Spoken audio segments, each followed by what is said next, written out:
Court के आदेश के अनुसार इस गांव को बिल्कुल तरह से तोड़ करके यहाँ से हटाया जा रहा है। हम ना कहनी जे हम बाबू लड़का सबके समझा देनी जे बाबू अपन घर ना टूटी और आके हमरे घर पर भिड़ाई कर रख लो। कोनो सामान हम ना निकाल सकनी, सब सामान जे चलू रहे तो सब।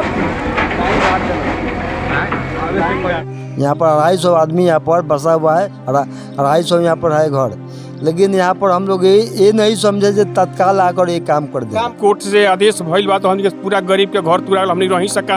अच्छा, भूमिहीन है आप लोग? हाँ जी। यह जमीन अवैध था, तो अवैध जमीन पर सरकारी बिजली का खंभा कैसे हल गया और कैसे इन घरों में बिजली मिल गया? तो पोखरा में जब घर बन गया तो अवैध है, अब पोखरा के बीचों बीच सड़क कैसे बन गया जी पनिया में? तो दोषी सरकार है कि नहीं है? तो सरकार के कार्यालयों पर बुलडोजर पहले चलना चाहिए कि नहीं चलना चाहिए? आखिर गरीब के घर पर बुलडोजर चलेगा और सरकार पे बुलडोजर कौन चलाएगा? इस स्वतंत्र भारत में मालूम पड़ता है कि गुलामियत आ चुकी है।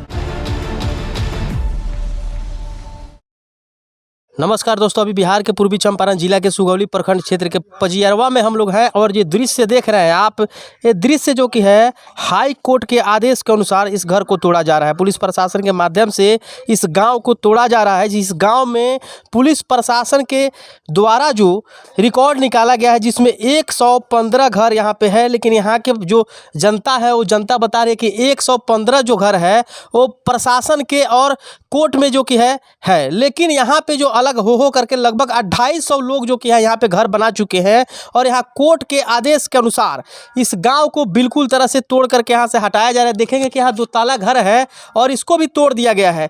तो हम लोग तो देखिए यहाँ की जनता की क्या राय है, जनता क्या बात बता रही है। यहाँ की जनता ये बता रहे हैं कि लगभग 300 वर्ष पहले से हमारे जो कि पूर्वज यहाँ रह रहे थे और धीरे धीरे हम लोग इस जगह को जो कि है अपने अंदर लाएं और इस पे अपना घर बना लिए। जैसे यहाँ के लोग बता रहे हैं कि आम घर मजरूआ ज़मीन पे जो कि है जनता का हक होता है वहाँ वो बना सकता है, लेकिन यहाँ के गांव के लोगों का हम लोग राय जानेंगे। अभी हमारे साथ युवा नेता जो कि यहाँ अनिकेत रंजन भी यहाँ मौजूद है, जो कि यहाँ के लोगों का जायजा ले रहे हैं। और जिस दिन इस घर को तोड़ा जा रहा था उस दिन भी हम लोग यहाँ आने का प्रयास किए, लेकिन काफ़ी बारिश होने के कारण हम लोग यहाँ नहीं आ पाए। आइए यहाँ की कुछ जनता है, जनता से भी हम लोग कुछ राय लें कि हमारा 5 गो बेटा। अच्छा। हमारा घर में लिखित ना देले रहे लोग, तो हम कहनी का जे हमारे लड़का सब बाहर रहे, हम ना कहनी जे हम बाबू लड़का सबके समझा देनी जे बाबू न लगन अपन घर ना टूटी तो पोखरा साफ होई आगा और आके हमरे घर पर भिड़ाई कर रख लो। कोनो सामान हम ना निकाल सकनी, सब सामान जे चलू रहे तो सामने में देखिए डरा बुरा सब फोड़ दे रख लो। बताइए सर। देखिए सर, हम लोग रहते हैं सब बाहर, हम लोग के कोई नोटिस हम लोग 10 दिन या 5 दिन पहले यहाँ पर नोटिस दे के लोग करने के बाद में हम लोग सब सीतामढ़ी में हमारा छोटा लड़का को एक्सीडेंट हुआ था, उसमें हम लोग फंसे हुए थे।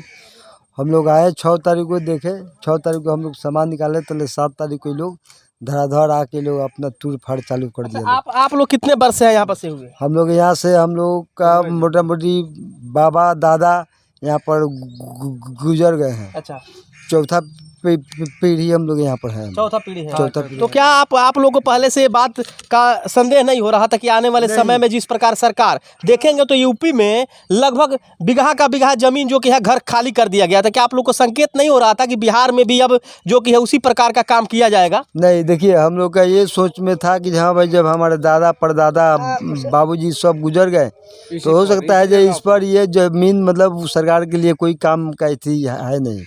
इतना भीतर जमीन देहात इलाका में है तो उसके सरकार की उससे क्या बीती है। यहाँ पर 250 आदमी बसता है, यहाँ पर 250 आदमी यहाँ पर बसा हुआ है, 250 यहाँ पर है घर, लेकिन यहाँ पर हम लोग ये नहीं समझे जे तत्काल आकर ये काम कर दिया जाएगा। आइए यहाँ अनिकेत रंजन जी से हम भी कुछ बात करें हम लोग। देखिए, सिंपल चीज़ है, यहाँ पर आने के बाद यही पता चला है कि यहाँ पे लगभग यहाँ पे घर टूटा हुआ है और यहाँ पे लगभग 250 से ज़्यादा घर टूटा है। तो मेरे कहने का मतलब ये, ठीक है, सरकार का कहना है कि यह अवैध भूमि है, पोखरा का ज़मीन था, तो पोखरा का ज़मीन था अगर यहाँ पर तो उस हिसाब से उसका सर्वे पहले से हो जाना चाहिए था। अगर 1933 का मामला है, आज़ादी से पहले का मामला है, तब से सरकार कहाँ थी, तब से यहाँ इन लोगों का घर बसा हुआ है। और आंकड़ा में दिखाया गया है कि झोपड़ी है, लेकिन झोपड़ी नहीं, यहाँ पे टोटल पक्का का घर है, पक्की मकान है। एक पहला पॉइंट है। दूसरा पॉइंट है, अगर यह ज़मीन अवैध था तो अवैध ज़मीन पर सरकारी बिजली का खंभा कैसे हल गया और कैसे इन घरों में बिजली मिल गया, और सरकार के किन अधिकारियों ने, किस एग्जीक्यूटिव इंजीनियर ने, किस जेई ने, किस एसडीओ ने वह पास करके यहाँ पे बिजली दिया। अगर यह लोग गलत है घर बनाने वाले यहाँ पे, तो वह एसडीओ, बिजली विभाग का जेई और वह विभाग भी दोषी है, उन पर भी कार्रवाई होना चाहिए, उनके भी कार्यालय पर बुलडोजर चलना चाहिए। पहला मांग। दूसरा मांग कि अगर यहाँ पे यह अवैध भूमि था, अवैध भूमि पर घर बना था, तो इनका वह सरकारी कर्मचारी भी अवैध है, वह ब्लॉक डेवलपमेंट ऑफिसर जो बीडीओ है वह भी दोषी है, जो इसने इंदिरा आवास पास किया और यहाँ पे इस भूमि पर इंदिरा आवास बन गया। कैसे इंदिरा आवास बना, कैसे पास कर दिया आपने? और वह जो इंदिरा आवास बन रहा था, तो इंदिरा आवास बनता है तो उसका 3-3 बार इंक्वायरी होता है। कैसा इंक्वायरी था भाई, कैसा इंक्वायरी था कि आपको यह नहीं पता चला कि जहाँ पे इंदिरा आवास पास कर रहे हैं वो अवैध भूमि है, सरकार का भूमि है। तो वो इंदिरा आवास से जुड़े सभी कर्मचारियों पर, ब्लॉक डेवलपमेंट ऑफिसर यानी कि बीडीओ साहब पर भी एफआईआर होना चाहिए, सीओ साहब पर भी एफआईआर होना चाहिए, और उनका भी कार्यालय पर बुलडोजर चलना चाहिए, उनके भी घर पर बुलडोजर चलिए। तीसरा मांग, पंचायती राज की व्यवस्था के अनुसार मुखिया जी के थ्रू नल जल योजना और शौचालय योजना था ना, लोहिया स्वच्छता मिशन के अंतर्गत शौचालय बनवाना, तो वो कैसे शौचालय पास हो गया यहाँ पे? तो उस हिसाब से सबसे पहले मुखिया जी के घर पर बुलडोजर चल जाना चाहिए, ताकि मुखिया जी जानते हुए काम करवाए। चला बुलडोजर? नहीं चला। बीडीओ साहब के घर पर बुलडोजर नहीं चल रहा है। यहाँ पे सड़क पास हो गया है, पक्की सड़क है। मैं आपको बता दे रहा हूँ, जितने भी लोग देख रहे हैं, पक्की सड़क का निर्माण यहाँ हुआ है। तो जब यह अवैध भूमि थी, पोखरा था, तो पोखरा में जब घर बन गया तो अवैध है। अब पोखरा के बीचों बीच सड़क कैसे बन गया जी? पनिया में, पानी में सब सड़क कहाँ से निर्माण हो गया पक्का? तो दोषी सरकार है कि नहीं है? तो सरकार के कार्यालयों पर बुलडोजर पहले चलना चाहिए कि नहीं चलना चाहिए? आखिर गरीब के घर पर बुलडोजर चलेगा और सरकार पर बुलडोजर कौन चलाएगा? क्योंकि नहीं, सरकार तो सरकार है, सरकार तो अंग्रेज जैसा है, सरकार जो चाहेगा वो करेगा। मेरा मांग यही है, हमारा मांग यही है हम लोगों का भी, आज के डेट में आप लोगों ने अवैध भूमि घोषित करके अगर इन लोगों का घर ढहा है, तो किसी को भी जब घर से बेघर किया जाता है तो उसके पुनर्वास की भी व्यवस्था की जाती है। चाचा, हम यहाँ 5 मिनट लाल बनी भाषण दे दे हैं, लेकिन जो दुख तकलीफ भाई भाषण से काम दूर ना होई। यहाँ सब लोग के एक होए के होई, या मोतिहारी में आके बैठे के होई और जिलाधिकारी महोदय के सामने शांतिपूर्ण प्रदर्शन करके हमनी के हक अधिकार मांगे कोई। ठीक बा, अगर वो गलत रहे तो ढहा देनी, लेकिन हम तो देश के जनता बानी, नागरिक बानी, वो नाते हमरो तो देश पर अधिकार बनी बा। तो हम बैठम कहाँ, हम रहम कहाँ, हमार बाल बच्चा रही कहाँ, ओकर व्यवस्था रहुआ करी। आ ना तो यही लंग मोतिहारी के सड़क पर दिन रात बैठ हम केहू से मांग के खाए, मरम ना नू। बस हमारी ये कहे हमनी के ये मांग बटे। यहाँ सबसे जानकार व्यक्ति एक है, वृद्ध व्यक्ति, जिनको जानकारी होगा इसके विषय में कि जो ये सरकारी जमीन जिस प्रकार बताया जा रहा है, आमगर बजरुआ जमीन बताया जा रहा है, तो जिस समय से ये लोग बसे उस समय क्या अभी तक कोई कागजी कार्रवाई जो कि है नहीं हो पाया पदाधिकारियों को द्वारा, या ये लोग चाहे नहीं कि इसको अपने हक में हम लोग लाएं? कैसे क्या मामला है? आज़ादी से पहले से इस ज़मीन पर सभी लोग बसा हुआ है। आज़ादी उसके बाद से पोखरा का थोड़ा बहुत आपस में विवाद हुआ, तो ऐसा तो लोगों ने नहीं समझा कि सरकार जो है इस तरह बेरहमी का काम करेगी। जो है ये तो मालूम पड़ रहा है कि हम एक स्वतंत्रता सेनानी के लड़के हैं, स्वर्गीय अक्षय भट्ट मिश्रा, जो आज़ादी की लड़ाई में जेल और सेल भी काटे हैं। अपनी माँ को वो लकड़ी नहीं रख सके, अपने पिता की लकड़ी नहीं रख सके, और ऐसे लोगों के साथ हम तीन सेना के जवानों का यह मकान तोड़ा गया है। आज भी वो राष्ट्र की ड्यूटी कर रहे हैं, अपनी जान को की कुर्बानी देने के लिए तैयार हैं। ऐसी परिस्थिति में इस स्वतंत्र भारत में मालूम पड़ता है कि गुलामियत आ चुकी है और गुलाम भारत के जैसा प्रतीत हो रहा है। अंग्रेज के तरह मालूम पड़ता है कि इन दोनों के अंदर अंग्रेजियत की बूंद है, और बेरहमी से स्वतंत्र भारत में इस तरह का काम हमने नहीं सुना है।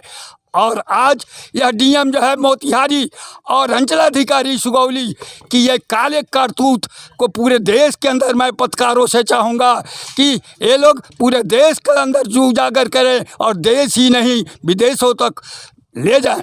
अभी के पीरियड में आप एलिगेशन लगा रहे हैं जैसे कि सीओ पे और जिला पदाधिकारी जो है शीर्षक कपिल अशोक जी, तो 1993 से अभी तक के समय में आप लोगों ने क्यों नहीं सोचा कि यहाँ जो 150 बसा जो घर है, तो इस घर के लिए कुछ आगे हम लोग सोचे, वरीय पदाधिकारियों से मुलाकात करें, यहाँ के लोगों को जो कि है जो ज़मीन से वंचित है, जिनके पास कागजात नहीं है, वो कागजात उपलब्ध करवाएं?